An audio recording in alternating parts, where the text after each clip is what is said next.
بسم اللہ الرحمن الرحیم صلی اللہ علیہ حبیب راشد عطاری نیو فتویٰ لے کر پیش خدمت ہے۔ یہ نمبر آ رہے ہیں۔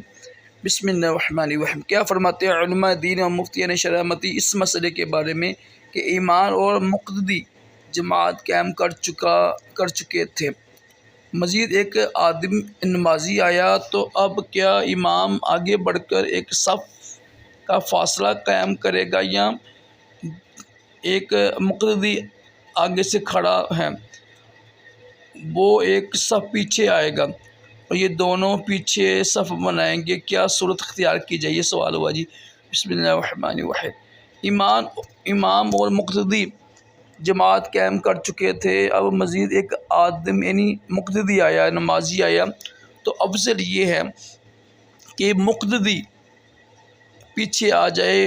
اگر مقتدی مسئلہ معلوم نہ ہونے کی وجہ سے پیچھے نہ آئے تو امام کو آگے بڑھنا چاہیے، لیکن اگر امام اور مقتدی میں سے کوئی بھی آگے پیچھے نہیں ہوا تو آنے والے کو چاہیے کہ مقتدی کو پیچھے آنے یا امام کو آگے بڑھنے کا اشارہ کر دیں، مگر جب یہ نیا مقتدی اشارہ کرے تو ان دونوں میں سے جسے اشارہ کیا گیا ہو وہ چند لمحات کے وقفے سے حرکت کرے تاکہ یہ محسوس ہو کہ گویا یہ شریعت کے حکم کی پیروی کرتے ہوئے حرکت کر رہا ہے، مقتدی کے حکم کی وجہ سے نہیں کر رہا، اور حرکت کرنے والے کے دل میں بھی شریعت کی اتباع کی نیت ہو اور مقتدی کے اشارے کی تعبیر کی نیت نہ ہو کہ اشارے کی تعبیر کرنے سے نماز فاسد۔ آگے لکھا ہوا یہ ترجمہ سنیں جی۔ آگے یہ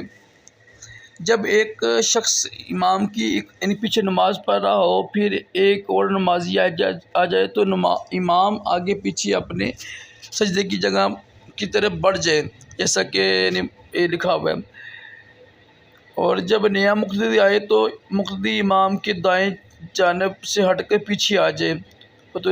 اگر ایک شخص نے قائد کی اور پھر تیسرا شخص آ جائے تو پہلے یہ لکھا ہوا سارا پڑھ لیجیے گا آپ، ٹھیک ہے؟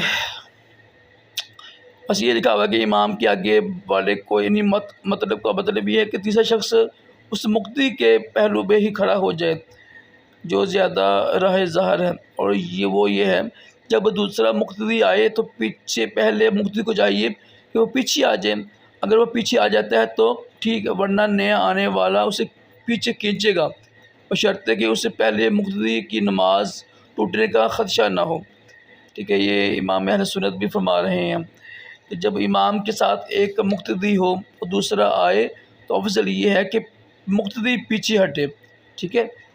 اگر مقتدی مسئلہ معلوم نہیں اس کو ہے اور پیچھے ہٹنے کو جگہ نہیں ہے تو ایسی صورت میں امام آگے جائے، ٹھیک ہے؟ امام آگے بڑھ جائے کہ ایک کا بڑھنا آسان ہوتا ہے۔ پھر اگر مقتدی کا مسئلہ جانتا ہو تو جب کوئی اسے پیچھے بلائے نا تو یہ پیچھے ہٹائے، تو اس کے دل میں یہی ہو کہ یہ شریعت کا حکم ہے، ٹھیک ہے؟ یہ نہیں ہے کہ یہ بندہ مجھے اشارہ کر رہا ہے تو میں اس لیے پیچھے ہٹ رہا ہوں۔ اگر اس کے دل میں یہ نیت ہوگی نا کہ یہ بندہ مجھے اشارہ کر رہا ہے پیچھے ہٹنے کا تو پھر اس کی نماز چل جائے گی، نماز خراب ہو جائے گی، نماز فاسد ہو جائے گی، دوبارہ نماز پڑھنی پڑے گی۔ یہ اردو میں لکھا ہوا ہے، پڑھ لیجیے گا آپ، ٹھیک ہے؟ بخاری شریف میں بھی یہ لکھا ہوا ہے کہ مقتدی جب ایک شخص امام کے ساتھ کھڑا ہے پھر ایک اور آیا تو امام آگے بڑھ جائے، ٹھیک ہے؟ اور آنے والا اس مقتدی کے ساتھ کھڑا ہو جائے، لیکن افضل یہی ہے کہ مقتدی پیچھے ہو یا مقتدی پیچھے ہٹے یا آنے والا نے اس کو کھینچا، خواہ تکبیر کے بعد یا پہلے، یہ سب صورتیں جائز ہیں، ٹھیک ہے؟ لیکن شرط وہی ہے کہ مقتدی کی نیت یہ ہو کہ یہ شریعت کا حکم ہے، اگر یہ نیت کہے گا نا کہ اس نے کھینچا ہے تو پھر نماز فاسد ہو جائے گی۔